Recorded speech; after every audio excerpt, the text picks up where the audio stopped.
کے نام کی قربانی ہوتی ہے تو اس کا تکبیر پڑھ کر چھری پھیرنا یہ ضروری ہے و اس کے بغیر اس کی قربانی قبول نہیں ہوگی؟ دیکھیے، پہلی بات تو یہ ہے کہ جو قربانی ہے اس کے قبول کرنے والا رب ہے، اور رب نے اس کا کرائٹیریا بڑا سمپل دیا ہے: اخلاص، نیت، خلوص.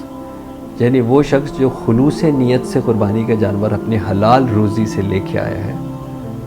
اور اگین میں اس بات کے اوپر تھوڑی سی توجہ دے رہا ہوں کہ حلال روزی سے لے کے آیا ہے، کیونکہ صدقہ، خیرات، قربانی رب تعالیٰ کو پیش کرنے کی کوئی تحفہ اس کی بنیاد صرف حلال رزق پہ ہی ہو سکتی ہے، حلال مال پہ ہی ہو سکتی ہے. وہ اخلاص ہے، وہ خلوص ہے، وہ نیت ہے. اس کے بعد یہ جزیات ہے. جزیات میں کیا ہو سکتا ہے کہ اگر وہ قربانی کے جانور کے اوپر اس کو توجہ دینی چاہیے، قربانی کے جانور کو خدمت کرنی چاہیے، کیونکہ یہ اللہ تعالیٰ کے لیے ایک تحفہ پیش کر رہا ہے. آپ اپنے گھر کے اندر دیکھیں، آپ کسی کی برتھ ڈے ہوتی ہے، آپ اس گفٹ کے لیے کس قدر ریپنگ کرتے ہیں، کتنی توجہ دیتے ہیں. ایسے ہی ہے نا. اس کے بعد پھر جا کے وہ گفٹ دیتے ہیں، تو یہ بھی تو وہ گفٹ ہے نا. ڈیکوریشن کرتے ہیں، کیا کیا نہیں کرتے. تو ایک تو ظاہر اس جانور کی خدمت کرنی چاہیے. دوسرا یہ کہ بہتر یہ ہے کہ جانور کو اس طرح ذبح کیا جائے کہ اس کو تکلیف نہ ہو. یعنی اس کو اس تیزی سے چھری پھیرنی چاہیے اس کی کہ اس کی وہ رگ جو ہے وہ کٹ جائے، اس کا جو دماغ سے کنیکشن جو ہے وہ کٹ جائے اور اس کا خون جو ہے وہ نکل جائے. جانور کو ذبح کرتے ہوئے تکلیف دینا کی بڑی سخت جو ہے وہ ممانعت ہے. تو اب اگر آپ کو یہ لگتا ہے کہ آپ اتنی صحت مند ہیں کہ آپ چھری پھیر سکتے ہیں تو بہت اچھی بات ہے. آپ جو ہے وہ تکبیر بھی پڑھیے، آپ دعا پڑھیے اور آپ چھری پھیریے.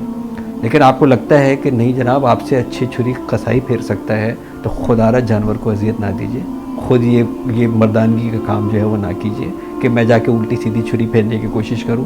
پھر اس کے نقصان کیا ہو سکتا ہے؟ جانور ہاتھ سے چھوٹ گیا، چھری ہاتھ سے چھوٹ گیا. آپ دیکھیں ویڈیوز بھری پڑی ہیں کہ لوگوں کے جو ہے وہ نقصانات ہوتے ہیں، زخمی ہو جاتے ہیں، جانیں چلی جاتی ہیں، قصائی کی بھی، آپ کی بھی. ظاہر جانور جب تڑپ رہا ہوتا ہے تو وہ اگین اس کی تو جان جا رہی ہوتی ہے. تو اس ساری چیزوں سے بچنے کے لیے اگر آپ کو لگتا ہے کہ آپ کو یہ کام نہیں آتا تو پھر خدا را یہ کام آپ نہیں کیجیے. اور اگر آپ دعا کر لیتے ہیں اور تکبیر پڑھ لیتے ہیں تو وہ بہت اچھی بات ہے. قربانی کا جانور اپنے سامنے دیکھ لیتے ہیں، یہ بھی بہت اچھی بات ہے. آپ اپنے قربانی کے جانور کے پاس کھڑے ہو جائیے، آپ تکبیر کیجیے، قصائی سے کہیے بھائی آپ جو ہے وہ چھری پھیر دیں.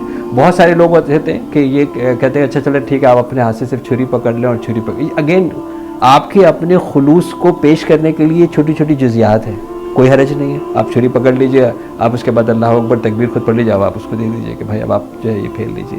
یہ ساری جو ہے وہ جزیات ہیں. لیکن اگر آپ کو چھری پھیرنی نہیں آتی ہے، اگر آپ چھری نہیں پھیرتے ہیں تو پھر آپ یہ کام زبردستی جو ہے وہ نہ کیجیے.